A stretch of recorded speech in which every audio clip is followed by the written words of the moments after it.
Thank you for joining us today for this critical topic. Why this conversation is important for Inroads? You see, Inroads is about equity, not just racial equity, but gender equity as well.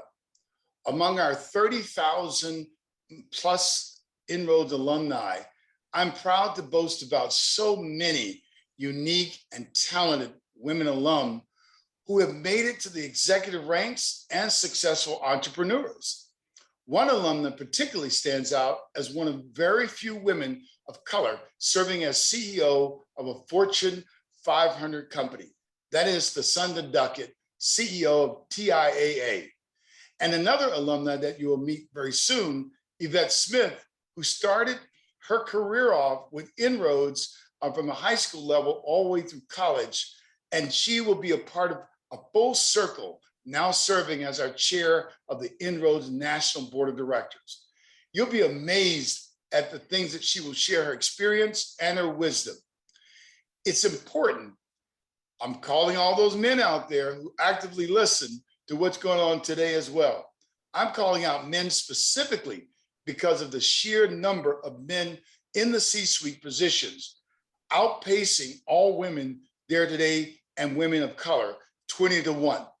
I'm also calling out all men because I listen to the voices of Annie Lois, Shirley, Bevelyn, Amber, Latricia. You see, those are my daughters, my wife, my mom, and my grandmothers who shaped me as a young man. And that's why I want all men to listen. To get the conversation going, put on your seatbelts, put on your listeners, tune in. I'd like to bring up our Chief Impact Officer for Inroads, Dr. Kelly Owens, who envisioned the Inroads Impact Series. Dr. Owens. Thank you, Forrest, for such a great opening to this dialogue. We're looking forward to hearing from our esteemed panel of women. We asked Amy, Eileen, Ishana, and Yvette to be here today because they are in the business of advancing equity, and working towards equity is what Inroads has been about since day one, when we began opening our doors to groups of people that have historically been left out. For those new to Inroads, we want you to know that through programs like College Links, our high school program focused on college readiness, and through our internship program, where over 1,000 college students earn income and gain real world experience each year, we have helped to develop the careers for many successful alumni, as Forrest mentioned. This is the third installment of the Inroads Impact Series, which was designed to engage our partners, alumni, and students in discussions led by thought leaders on topics of equity, access, and opportunity. We aim to share solutions that you, our audience, can apply at work. The goal is for our total efforts to create workplaces that allow us all to be our authentic selves, earning equal respect and equal pay. After all, we at Inroads not only want our intern graduates to be hired, but we want them to land in spaces that will allow them to thrive. Now on to our discussion. I have the honor of introducing someone who has simply been a jewel throughout our entire planning process. I was, of course, impressed by her prestigious work, but upon meeting her, I was more taken by her humility, grace, and thoughtfulness. I believe the reason that her voice sounds so golden is because she has such a warm and inviting spirit.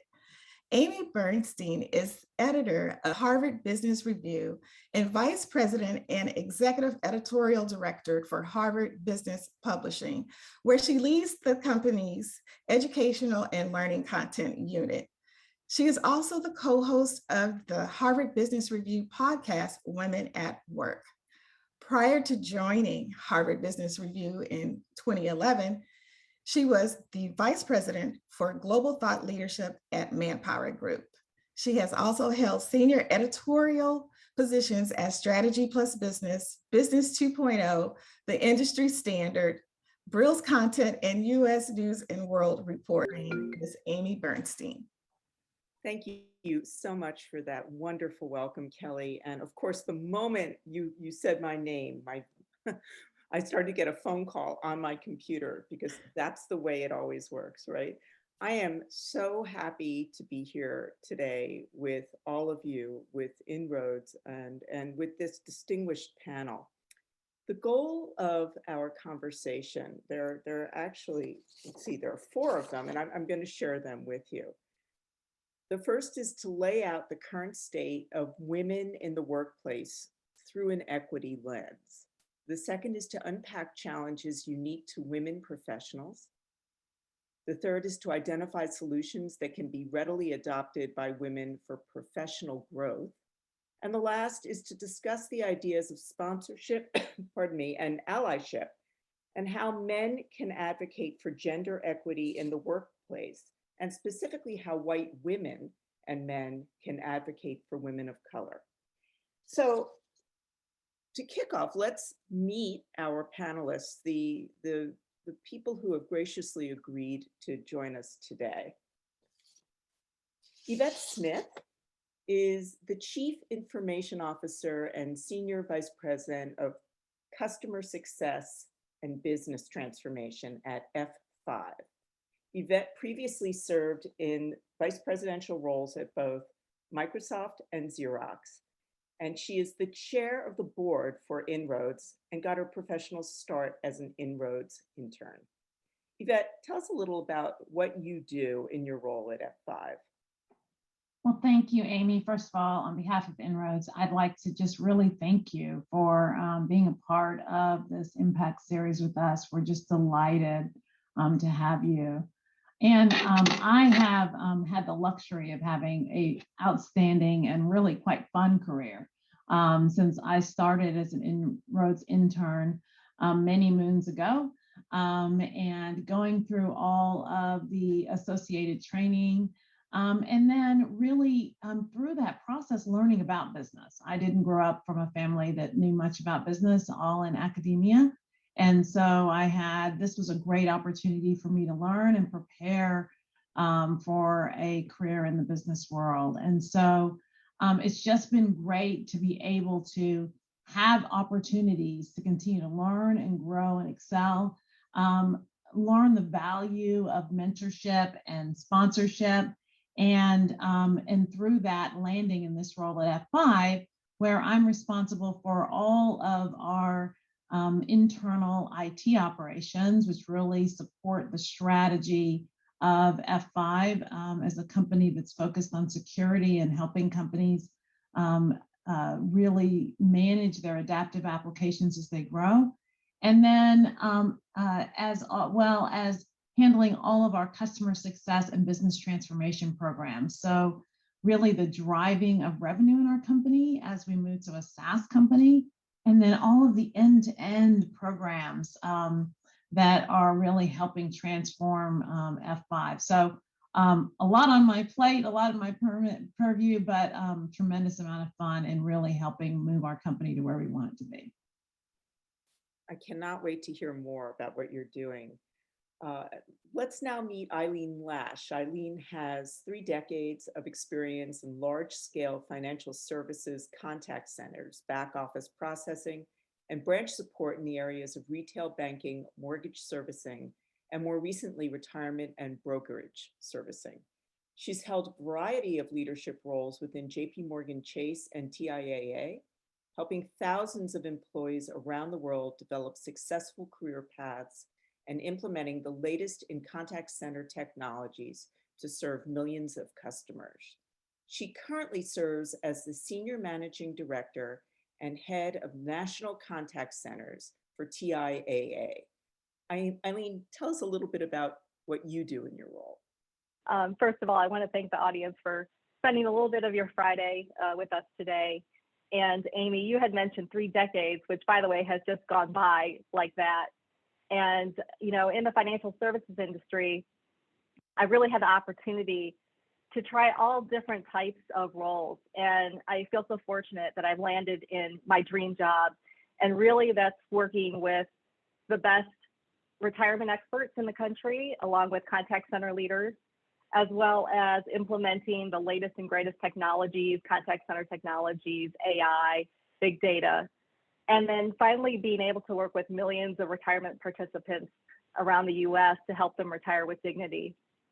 And working for this company at TIAA, and you heard Forrest earlier, we have our new CEO, Tashunda Brown Duckett, and she is really the driving force this year around bringing retirement awareness to the United States. And she was on GMA recently, and you all may have seen a recent campaign, #RetireInequality.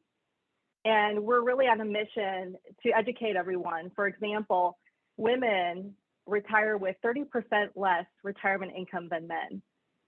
And in fact, women on average retire 2 years earlier than men, but live 5 years longer. And so we want to make sure that we're getting the word out. And just by speaking about this, I'm hoping that all of you are thinking about your retirement accounts today, and that women, that you're thinking about what are the questions that you can ask to get started. Thank you, Amy. Thank you so much, Eileen. Now let's talk to Ishana Rambachan, who is one of several authors of McKinsey's annual Women in the Workplace study. We invited her to join our panel as our expert on women in corporate America, but we're also interested in her experience as a partner at McKinsey. Ishana, can you tell us about the work you're doing at McKinsey and across all of those varied businesses in which you work? Absolutely. What an honor to be here and with this group of panelists and for Inroads. Ishana, partner based in the Bay. I focus my work in 2 ways: my passion of advancing women, and as an author of the Women in the Workplace report, and then separately across financial services. And within financial services, I focus on risk management and organizational design in retail, investment banking, as well as public sector finance. And happy to share a bit both in terms of our overall research, Amy, as well as my personal experience as a woman in the workplace and mom of crazy toddler twins in a pandemic. Well, that's a lot to cover, and I'm sure we'll touch some of it. We're relying on you, Ishana, to do the level setting for us, to keep us honest, to ground us in the facts. And for our audience, we're providing you with a link to the Women in the Workplace study that McKinsey conducts every year with leanin.org. So click on that and take a look. We rely on this a lot at Harvard Business Review and in the Women at Work podcast. I encourage you to take a look.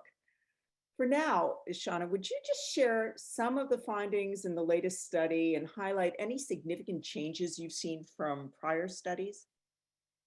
Yeah, absolutely. As a quick reminder for those that are uninitiated to the report, our research, it's in its 7th year. It's the largest study of women in corporate America. And we survey 12 million employees across over 400 companies, and then supplement it with direct employee surveys of about 60,000 and a set of interviews as well. This year, in 2021, we published at the end of last year, and we publish it annually. We were quite trepidatious to look at the results, given where we stand in our global pandemic. At a highest level, we saw, surprisingly, that women's representation held on across the pipeline. Every year, we look at the advancement of women, as Forrest described, from entry level to C-suite. We expected to see that perhaps decline given the pandemic. We found that women's representation actually saw modest gains throughout the pipeline. But, and a really important qualification, and as you see in the slide in front of you, Consistent with years past, women of color remain underrepresented. And this unfortunately happens across every role, so much that there's a 70% drop off of women of color from entry point in corporate America to the C-suite. One of the things that we look at in particular and striking in this year's report is the broken rung and what the amount of women who are promoted in their first step of manager. And we found that for every 100 men promoted to manager, only 86 women are promoted. Women of color remain underrepresented in financial services, where I spend my time. That number is lower for women of color and particularly broken for Black and Hispanic women in industry. Roughly 60 Hispanic women are promoted for every 100 men, and 40 Black women are promoted for every 100 men. And this is really pernicious and sticky, because if this pipeline is not addressed in the first rung, it's hard to catch up subsequently. So one of the major findings from this year. Another area that we focused on this year, which may be on the next slide, is we look at whether we'd seen sufficient progress in employee experience and how people show up in work. And we were curious of, based in the pandemic, will it be different? We're all on Zoom. Are we, more democratic? Is there more inclusion? We see people's homes in the background. Does it appear differently? We found, unfortunately, that microaggressions continue, and we hadn't seen enough progress to support women of traditionally marginalized identities in particular. We look at women of color, LGBTQ+ women, and women with disabilities. 1 in 10 women in the workplace are categorized as women with disabilities. All are more likely to face microaggressions. 28% of women report, for example, being interrupted or spoken over more than others, while 40% of women with disabilities and 32% of Black women report the same. And this is worse in particular for double onlys. If you are both the only person of your gender and your race or ethnicity in the room, which 1 of 8 women of color are, and we define the room as your immediate working team, you are 2 to 3 times more likely than women who are not only to experience disrespectful or othering microaggressions. And so you can imagine just this experience as a critical lever to really unlocking not just representation, that's the first part of the pipeline, and we see that as fundamental, but inclusion and employee experience. And right now, given what we are all observing as the biggest movement in the talent market in corporate history, the great attraction, the great resignation, that type of belonging and inclusion is so important to maintain your talent, your greatest asset as an organization. The third, I think, interesting insight, and Forrest had made mention of allyship and how do you show up and help and advocate and support, that I found interesting in this year's report is, I hesitate to even use this word, but an outcome of the murder of George Floyd, the racial awareness in the US in the past 2 years has made allyship a normed conversation and an important part now of every company conversation. And self-identification of allyship is on the rise. So over 70% of white employees now identify themselves as allies in corporate America. However, we now need to shift that identification of allyship to action. And one of the counterintuitive findings, Amy, to your question of what I found interesting in this year's report, was what women of color want from their allies versus what they actually receive. So 44% of women of color say that advocating for new opportunities is the most important allyship action, actually creating opportunities to advance. But only 20% of white employees do it. And instead, white employees rank actively confronting discrimination or publicly acknowledging ideas as more important. So we can shift this positive base of allyship to more meaningful action. And that was another insight of this report. But I'll hand it back to you. I can speak for hours. Okay, well, that was a lot to think about there. Thank you so much, Shauna, for sharing those insights. So let's get this conversation going. I will direct the first few questions to our panelists, but we want to hear from you. We want to hear your questions. So please enter them into the Q&A box, which you'll find along the bottom of your screen. If you want to direct your question to one of the panelists in particular, please say so. And I just want to let you know, if you have a question for Ishana, do put it in there soon, because she's going to have to leave us at the top of the hour. So let me throw out the first question to you, Yvette and Eileen. What did you hear in Ishana's presentation that surprised you or provoked a thought for you? Amy, I'll go ahead and go first. I think it was what didn't surprise me. I was looking at the first page about the manager promotions, and I just had this wave of, oh my goodness, because I've been looking at it so much from the outside and trying to pull women through and making sure we're doing things. But then as I was listening to that data, I was remembering my personal choice about trying to get my first manager position and how hard I had to work and raise my hand and keep saying, I want to be a manager. And they're like, well, what about this role? And what about that role? And I was at the time working at IBM, which was very progressive when it came to diversity and inclusion and promotion of women, even back 25 years ago. But it took a lot of energy on my part. And it took having a sponsor who was also an ally, who reached to somebody and said, give her a chance to go take on this manager position. And as I look back at it, and as we were talking about the impact of the trends, it probably was a lateral, now that I look back at it, versus a promotion.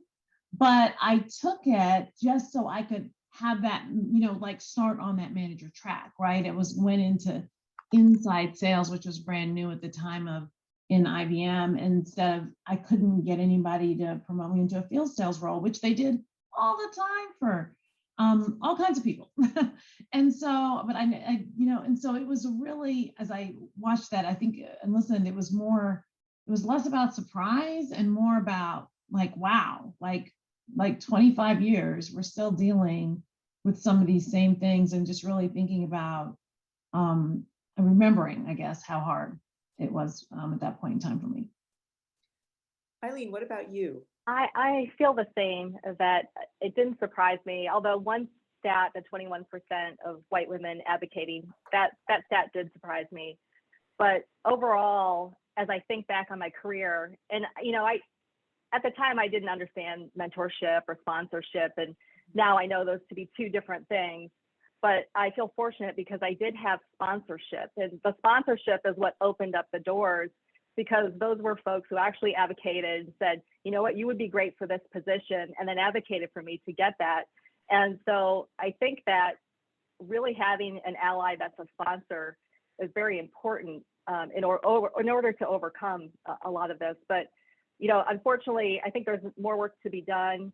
I know with my company, we've done a broken rung analysis, and that led to two pilot programs that we have right now, which is an ally sponsorship, male ally sponsorship, and then also Thrive Network, which is supporting women.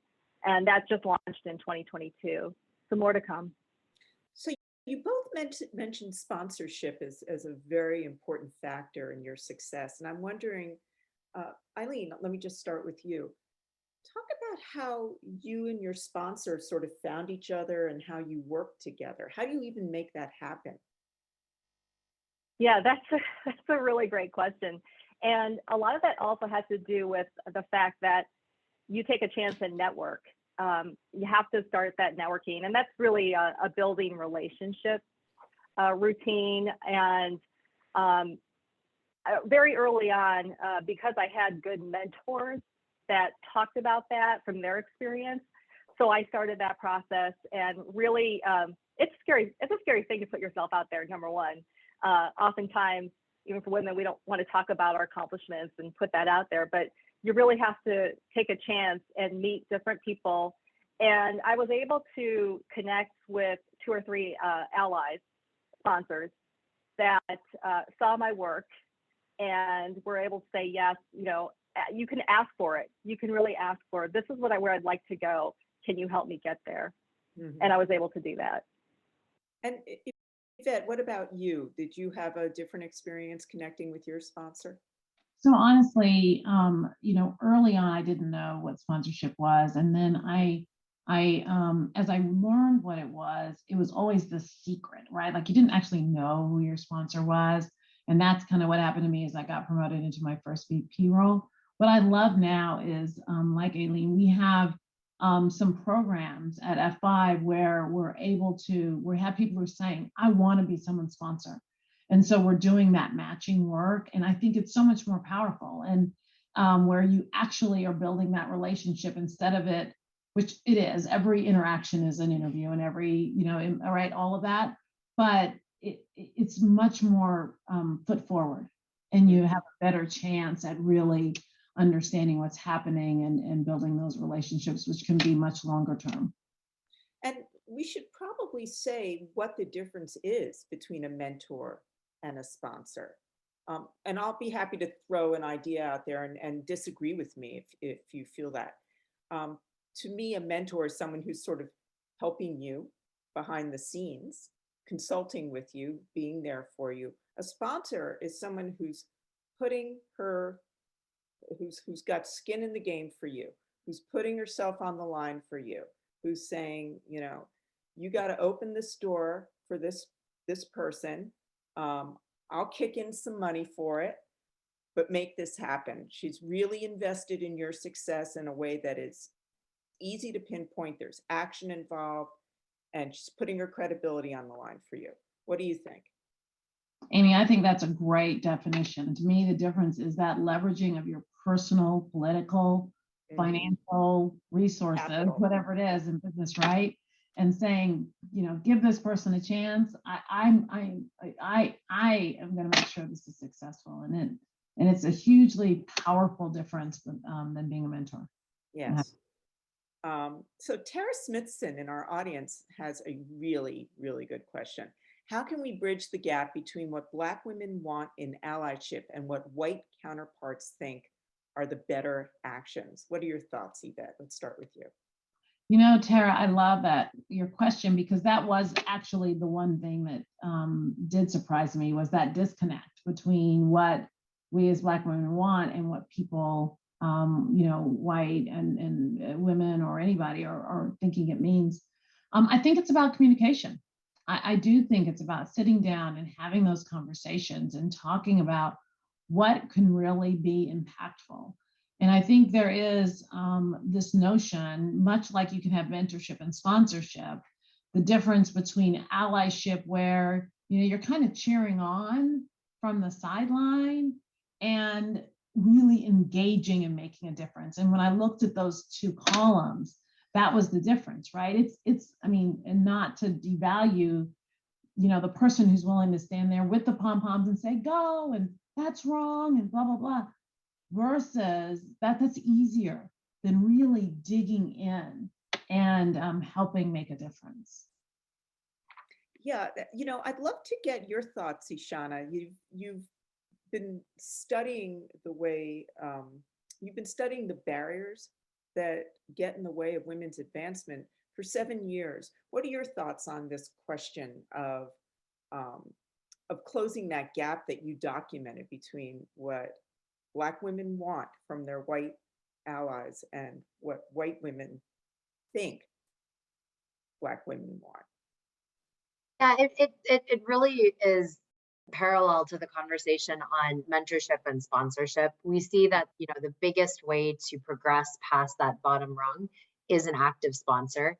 And our research has found that too often women of color are over mentored and under sponsored. Mm-hmm. Sponsorship is finite, right? Sponsorship is giving that promotion opportunity, of which you only have a few, to someone, versus mentorship, which is, advice and counsel that you can give without a limitation. And so I think it links to me so much to, Amy, how you define the difference between the two. To bridge that gap on allyship, it is showing up and putting skin in the game. right, and creating a real opportunity that is different from a helpful thought or a helpful hand. Not that that is not important, and don't mean to diminish that. That is also important, but we see that it's really taking that sponsorship action. That's great. And there's just a lot of interest in this question about sponsorship and mentorship and how you spark that. And so T. Lewis in our audience is asking, what suggestions do you have to secure mentorship and sponsorship for those of us who are introverts or in the remote role? It's kind of a double whammy, of course. And I will say this as an introvert. For some of us, the thought of networking will really just make us collapse. So what do we do? Thoughts, Eileen? Sure. I would, it depends on where your company is at in terms of, do you have business resource groups? Are there formal programs that are available that you can take advantage of? And especially with a business or employee resource group where you can start that networking with, folks similar to yourself, where you can really start discussion and then begin that networking to find those that can help you. That's one way. But if your company does not offer that, then it really is incumbent upon yourself to take a look at who's within that network of your company and who can you reach out to and ask the question. It's a little bit of putting yourself out there again, which might be scary for some of us, especially if we're remote and you won't have that face-to-face connection. While you can establish that over Zoom, I would start with a simple email. I think that's okay to reach out and talk to various people to see if someone would be willing to do that. And I'd like to add just one thing to what Aileen said, because there is nothing more torturous to me than to be in a room of people that I have to just randomly network with. So but in addition to sending that email, have that one conversation. Don't think you've got to have 20. But what I always did was ask for 2 people that person would recommend I talk to. And so you slowly build your network, and it's really one conversation at a time, very much at your own pace. And that's something that's worked for me as well. And just one thing I'd love to add is that there's nothing more flattering than being asked for help from, by a promising person. I think people love to be able to extend a hand and to make a difference and to be singled out. Makes you feel kind of like, you know what? This is an opportunity here and I want to grab it. So don't be bashful about that. I want to ask another question from our audience. This comes from Payal Garg, and apologies if I mangled your name. It says, the question is, I'm in a male-dominated industry, which is environmental engineering consulting, and an active member of my company's diversity, equity, and inclusion committee, which is in its infancy.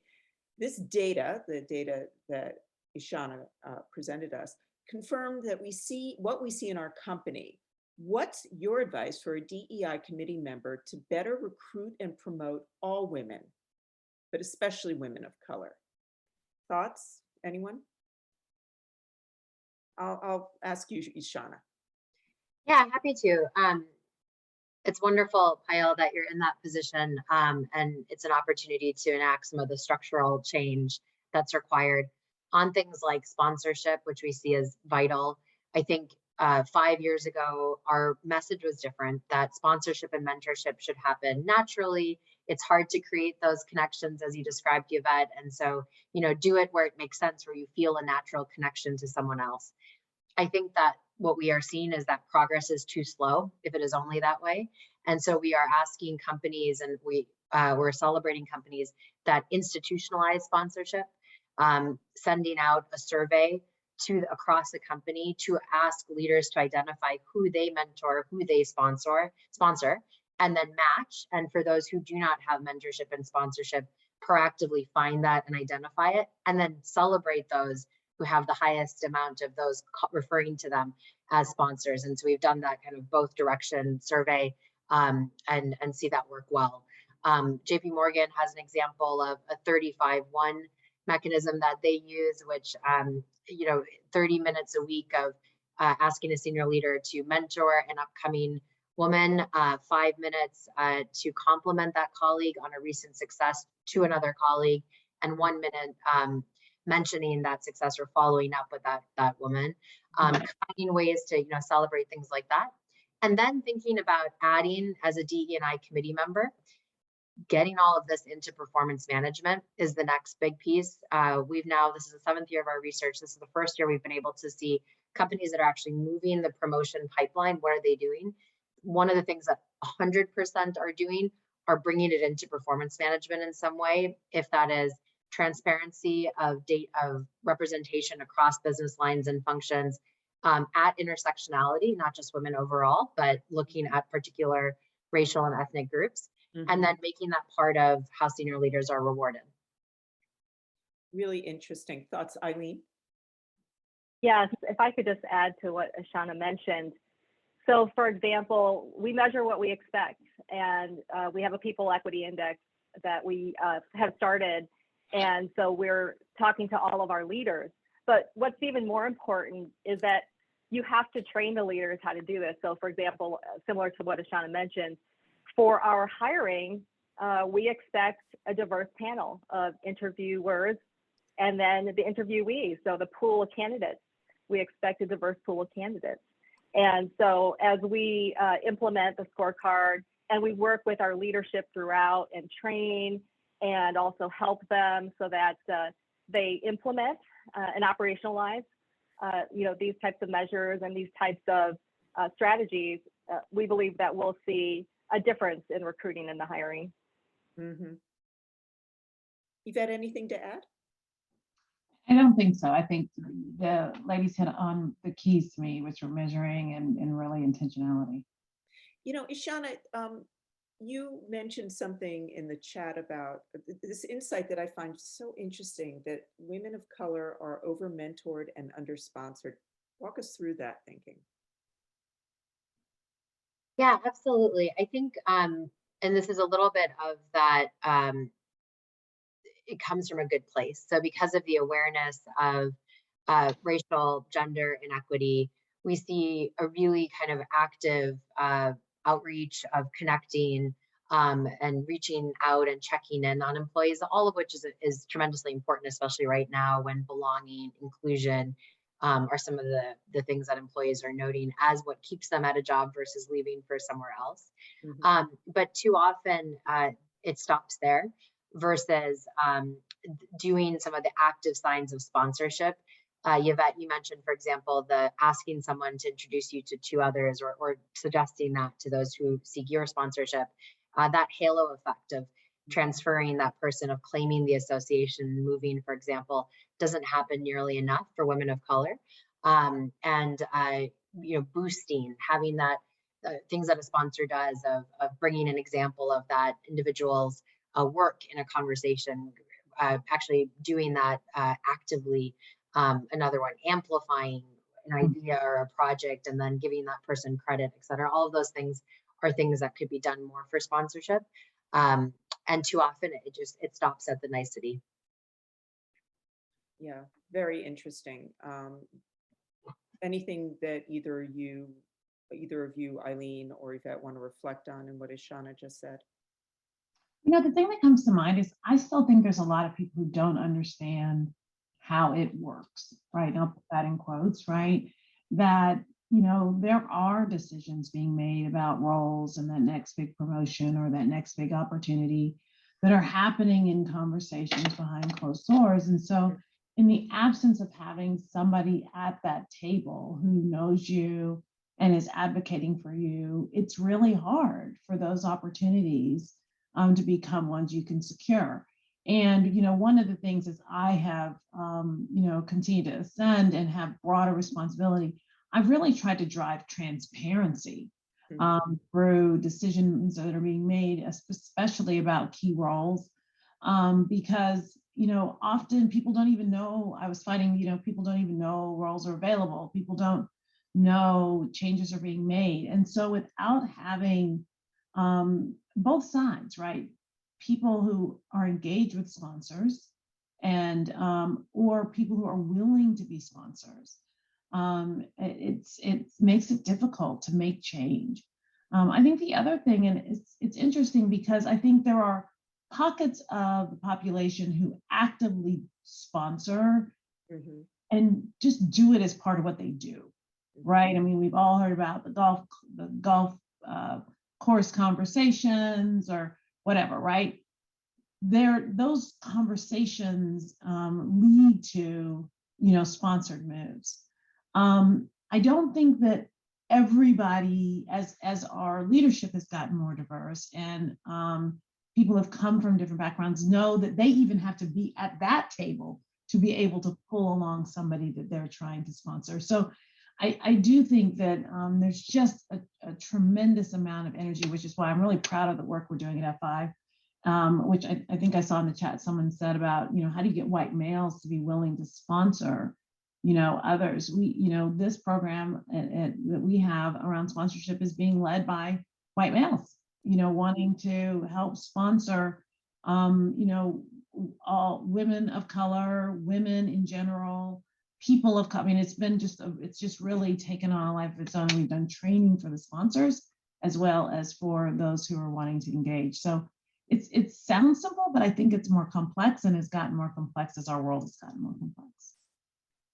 Yeah, that rings very true for me. There is one thing though that I find so interesting as roles come up in my own organization, because unless people are moving through that pipeline and being promoted, women of color, then then we're not making progress. And sometimes the really important first step is to raise your hand and say, I know there's this job open and I think I can do that job. It may open someone's eyes, someone in a position to help you. So just, I do think that you don't help yourself by sitting quietly and waiting for someone to notice you. You have to make yourself noticed often in these situations. I wonder what you think of that, Eileen. I definitely agree with that. And looking back on my career, that's how I was in the beginning. I thought that, my work will speak for itself, and then they will pull me up to the next role. And that absolutely is not the case. No, it was not. And I try to share that, with as I talk to other women that are coming up in their career, and really work on a portfolio of your work. Make sure you have it handy and available. Keep your LinkedIn pages updated. Keep your internal pages with your career paths updated as well, so that other leaders can see that.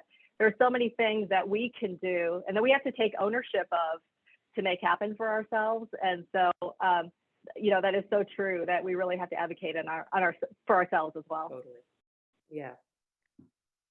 So we have a very interesting question from Catherine Gates in our audience. She says, it's one thing to hire or promote women from a variety of ethnicities, but what do you see is needed to bring about cultural transformation that supports women in roles to be successful and truly flourish? What do you guys think? I'll jump in here a little bit because I've been doing this for a while. And I think back at the world that I started working and had my 23-year-old in, and was trying to balance family and parent caretaking and all of that. And it is a really different corporate world than we have today. I mean, it is really different. So first, to acknowledge that we've come a long way, not to say there's not a long way to still go, but like I am amazed at, like, as I talk to young women and understand not only what they're dealing with, because it's a lot more than I dealt with at the time, but also the resources that are available are a lot more. I'm always excited and energized by that, even though we're, still got problems to solve. I do think it really needs to become, and I think the words you used there in the question was cultural, such that we are treating and making opportunities not only for women to live their whole life, whether it's children or caretaking parents or spouses or partners, as much as we are any person to do all of that. And making certain, and I think we've learned a lot through COVID, and I'm hopeful that we will keep these lessons and carry them forward, because I think that could be a big part of accelerating this cultural transformation to one where we can all begin to be successful and whole in our work, in our lives. Mhm. So Ishana, before we lose you, I wonder, you're so steeped in this work, in this research that you do. And I wonder how the work you do on the research side prompts you to reflect on your own career journey. Yeah.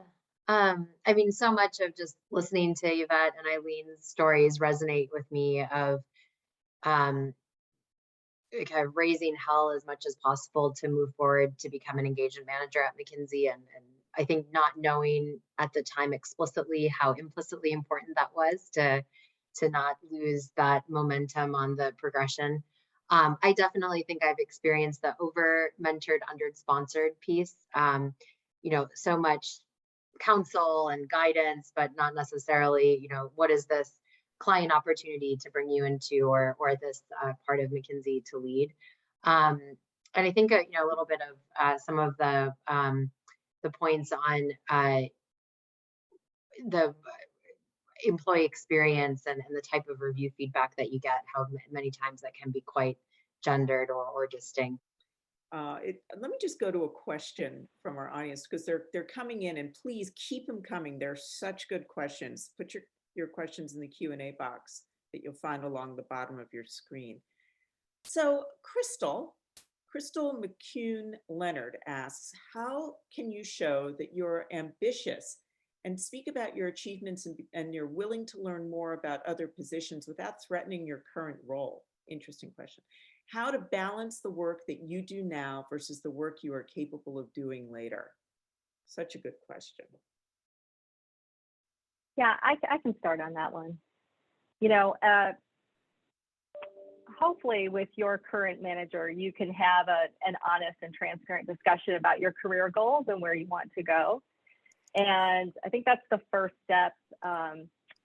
Many companies have the career development as a part of their annual review. And I think it's important that we all take advantage of that and to really share where it is that you would like to go. Or if you're not sure where to go and what to do, can you shadow in other areas as well so that you can learn and expand and understand what's available for you? So that's some of the first steps I would take. And I also don't think articulating your ambition is in any way going to undermine your current role. It says, I want more. I think I can contribute more, right? What do you think of that, Yvette? Right. Well, I 100% agree, Amy. And what I've always encouraged people to do is focus on skills and experiences versus the title and the next, role, the next title, the next job, right? So it's one thing to be clear with your manager about like the experiences and skills you're wanting to get in this job. And as they prepare you for the next, role and set of experiences you want to have. And I've never as a manager felt threatened by somebody wanting to look for more and drive growth and, broaden themselves. I, think that that's always a wonderful opportunity. I love the clarity and transparency when someone communicates about it. Yeah, great. Well, we have another question directed to you, Eileen. Specific to diversified interviewing, I have been in, this is from D. DeLu from our audience. I have been in several interviews where it was clear I was only there to meet quotas and they were wasting my time. How do you train staff managers in the benefits of a diversified environment? And first of all, I'm sorry that you felt that way and that's what happened. It really starts with, we talked about the culture piece before. This is a tough one to overcome because what we need to happen is we need training and the benefits trained to all of the hiring managers throughout so that they can get a full understanding why various perspectives, diverse perspectives is so important. In fact, I think there's a study, and Ishana, you probably have that in your study about how it really is important to companies and being successful, for the companies being successful, to have diversity and diverse perspectives. And so I think that has to be trained to hiring managers throughout. And it takes a conversation also. You might want to talk to your HR representatives and let them know how you felt so that we can get that training started. So Ishana, I know you have to drop off very soon. I just want to thank you for sharing the insights from your study, and I cannot recommend it more highly to our audience. We lean on it a lot and look forward to its release every year at HBR. So thank you for all the great work you do and for bringing it to this conversation today. Absolutely an honor to be here. Thank you all. So I want to switch gears just a little bit. With the, we've spoken about mentorship and sponsorship, and so much of advancement in the workplace depends on acquiring new skills. It's not necessarily about, you have to have the skills often to get the next role. And I wonder what thoughts you both have about how you can go about acquiring new skills in your role so that you can get to the next role. What do you suggest to people, Eileen? Well, I start with, are there programs within your company that you can take advantage of? Whether, like I mentioned before, perhaps it's a shadowing program, it's an intern program in other areas, it's the ability to attend a webinar or session that another department perhaps is providing, just so that you can get a sense of what's available in your company. But then if you think about, how do I develop my own skill sets? Maybe that's storytelling skills. That's one of the things that I've been working on over time. I'm still not good at it yet, but I know it's an opportunity for me. So I myself have enrolled in courses and have been able to take advantage of the tuition reimbursement program. And in fact, one of the things that I'm doing right now is getting my master's from Ohio State, because I really want to overcome some challenges that we have here in the workplace. And I feel like the way to do it is to broaden my skill set. So some of that ownership is on ourselves to sign up for that, but then also asking for it as well. And I'm certain many of the companies are willing to invest in their employees. Yeah, and is that true at F5? It is, Amy, and I would just, everything that was just said, I think is exactly spot on. I would just double down on having the conversation with your manager, right? I mean, I can't tell you how many times as a problem comes across my desk, I'm going, okay, who's the best person, whether they're in this role or the specific role, who could benefit from this learning and going to work on it? And so, my awareness of that, and sometimes it's my directs, and sometimes it's people in the organization that I've met who I'm mentoring, who are saying, this is the next skill I want to acquire, and I'm able to pull them into something. And that's led to new roles. It's just led to, short-term assignments and experiences that have led to new roles. So it is using your voice and making certain people know, what it is you want to learn next, as well as, leveraging the different programs and resources that are available at your company. Just today, a couple of days ago, I was having a one-on-one, one of those step conversations. So the direct report of a direct report of mine, who said, hey, I'd really love to get involved in this strategic project we have going on at Harvard Business Publishing. And I think she thought that request kind of went into the ether. But as it happens today, I got a request from someone on that project saying, do you have anyone who could do such and such? And I sent a note to her and I said, would you like to? And she was overjoyed to be pulled in. So there's also a lesson for managers in all this, which is, I thought that the work sounded a little bit like, it was going to be time consuming and possibly not that interesting, but this woman was thrilled to take it on. I get it. I'm thrilled that she was thrilled. Just that she asked the question made it happen. It opened the door within a week. And I bet you that happens with you two all the time, Eileen and Yvette. All the time, all the time. And I think remembering that, letting people know that, right? Yeah. 'Cause I don't think everybody always knows that. Just it's those little conversations, and it's that clarity of communication that can lead to something that you never expect. And that's part of the transparency, That's right. I think, as well. It's not just the what, it's the how, Yeah. which is so important, because the rules, those unspoken rules of how you get ahead are what's, they flummox us all the time, because this isn't a game that we grew up playing. For most of us, I certainly didn't. Mary Benedetto in our audience, pardon me, too much coffee, asks a great question. What are examples of successfully seeking transparency related to hiring, salaries, promotion, and retention of women, especially women of color, from our companies, from your companies? I'll have to be honest. I've had the privilege of working for only 4 companies in my career, and 3 of them were pretty mature in their journey, and F5 is maturing quickly. And so that information has always been, really quite accessible. And so my initial reaction is to, really lean in with, the chief people officer and understand where your company is on their journey. Mhm. Be able to provide what level of transparency. But at IBM, at Xerox, at Microsoft, and now F5 is publishing, I think this past year, its first, really public view of where that information, where progress is. But we always had it internally. Yeah, and more broadly, stakeholders are demanding these measures. Mhm. Investors are demanding these measures, but all kinds of stakeholders. And I think companies are going to have to start creating these measures internally. And it's also this, I think you mentioned this early on.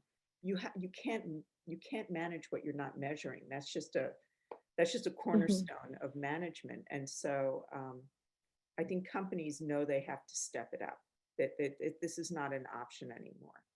Any thoughts on that? I think that transparency provides real data, where in the absence of anything, people assume everything, right? And Right. I think that's why I think companies are, for lots of reasons, but one really good reason to provide the transparency. Yeah. Yeah, and what's been interesting, there have been some changes in the laws. So, for example, in Colorado, they have a recent law that they passed where you have to be transparent about the salaries. And for example, so we're applying that throughout. And so that has helped. When you look at a role, you see, I think it's where the median is at. But if your company doesn't have that, of course, always looking on Glassdoor and some of those other applications that are out there, you can really see what's happening. And then you could go back to your compensation director or HR director and really talk about, have we done a recent market study on our roles, so that at least they are aware that, you and, you're looking, and to see that you're looking for transparency and equity and fairness. And, I don't know how you two feel about this, but it seems to me that employees have never had more power in this conversation. The balance of power between employer and employee has definitely shifted in favor of the employee. So I would not be afraid to ask for that information, knowing that. Absolutely. So let me ask another question from Catherine Gates. Another smart question. Women who are Black, Hispanic, Asian, etc., each have different experiences, backgrounds, and face different prejudices and challenges. This gets to the question of intersectionality. What would you say needs to be done to ensure that the unique needs of each group of women are addressed appropriately? What are your thoughts? Yeah, I can start. And for TIAA, I've been fortunate because we have a very well-developed business resource group, and each of those resource groups have been able to come together, and we've brought panelists and speakers, and we've opened up webinars for people to join and ask questions, and really thoughtful, open, honest, transparent conversations. And I think that's what's important. If your company is willing to do that, and because if you do that, then you can help bring about a support network for all those various groups. I mean, for me as an Asian, and some of the tragedies that have happened recently, I have a network to talk to. And we've had many, many sessions where we brought everyone, so not just the Asian community, but everyone to come together to talk through it. Yeah. Yeah. Your thoughts, Yvette? Yeah, I think it really starts, much like Aileen said, in the communication, right? I mean, I only can know the world through the experience and the lenses I have. And so if I'm not communicating, if I'm not learning from others, it's hard for me to be able to do that. And so I think the resource groups are great. I think the conversations are great, right? And I'm glad we're talking more than we ever had before. But I do think that communication both ways is key. And it goes back to that allyship, right? The willingness not just to listen, but the willingness to ask the questions and explore and learn is really key. And as you say, that's a two-way street, emphatically. So, so an anonymous attendee asks, how can you approach conversations with your leader around salary if you've accepted a lower offer without acknowledging your worth as well as the expectations at the start of the role? Once you've been in the role for a year, is it too late to have that conversation? If so, how do we go about that conversation for our next role to ensure that we're not being underpaid compared to our male colleagues? Well, I say it's never too late. It's no, never too late. Kidding. It is never, Never. too late. And if you think you're being underpaid, you have to raise that question and gather the data. Go to Glassdoor. That's a great place to start, right? Yeah, I Right. never too late. And the key is having data, Mhm. right? So most roles you can benchmark it that way, and Glassdoor is a great resource. And you know, I think that as women, we and I think as well, you know, underrepresented, you know, groups are less likely to ask for what they want, and or more than what they want, right? And you know, we've all heard it, right? You know, a white male will go in and ask for, you know, 30-50% more when they have, you know, 30-50% less experience, and we're still going, well, I don't think I got it all, and but you know, we have to own it, and we have to automatically assume that we're worth more and be willing to ask for it. The worst thing that they will do is say, no, you're worth what we're willing to pay what we have offered. 100%. It doesn't determine your worth. You just now have to decide whether you want to do that work for what they're willing to pay. Early on in my career, a very smart person said to me, you don't get what you don't ask for. Mm-hmm. Which I made a beautiful offer to somebody today that Yeah. I fully expected them to counter on, and they did not. And I'm like, I could not believe it. I couldn't believe it. But you have to ask for it. So T. Lewis sent a note saying that, I don't know. So T. Lewis says, I've learned to turn the question around in the initial interview. I say, I'm sure you have a range in mind. Can you share with me what that range is so I can more accurately give you an idea of a fair offer? But that's interesting. What do you two think of that? I mean, I think it gets just the conversation started. Yeah. If you're not willing to ask for the money, you don't really want the money. That's what my husband would tell me every time. I was like, oh, I don't know. He's like, well, I know we want the money, so you need to go. And it got easier and easier over time. For whatever reason, we have conditioned ourselves not to ask for the money. Yeah. I was at a workshop, I guess it was a couple of years ago, and somebody said to me, there is nothing wrong with making a lot of money. And I was like, oh. Yeah, that's true. It's true. Yeah. So Amy, I would say that there's fear. I get it. You know, people have a fear to ask that money question. And, you know, you don't, here's what I say, you don't want to leave any money on the table, right? You want to ask for everything that's available for that particular role. So I want to go back to what you all said earlier, which is the data. If you study and you get the data, it can take the emotion out of it for you, and you can feel confident asking that question. So this has been a great conversation. I think we could have gone on another hour, but what I'm going to walk away thinking about is sponsorship, mentorship, that women of color are over-mentored and under-sponsored. That's going to stick with me for a very long time. And then the importance of using your voice, asking for what you need, and getting the support you need from the people around you. I think anyone who has Eileen or Yvette as a sponsor or a mentor is pretty lucky. I want to thank you both so much for joining us today. And thank you to the audience. Your questions were fantastic. And now I'll turn it back to you, Kelly. On behalf of Inroads, a big thank you to each of you for agreeing to spend your Friday afternoon with us to share your insight, your experiences, your wisdom. We appreciate each of you for being so transparent and candid today. We learned a lot. And Amy, thanks to you for navigating such an impactful discussion. We also want to thank Harvard Business Review for helping to promote this event and donating several titles from the new HBR Women at Work book series that several lucky audience members will receive. We encourage you all to check out the series by using the link on the screen and in the chat. Thank you all for your attendance and your participation. We will follow up with you via email so that you can let us know what you thought about the discussion. And we'll also send you the resources mentioned today. We hope that you all have a great weekend.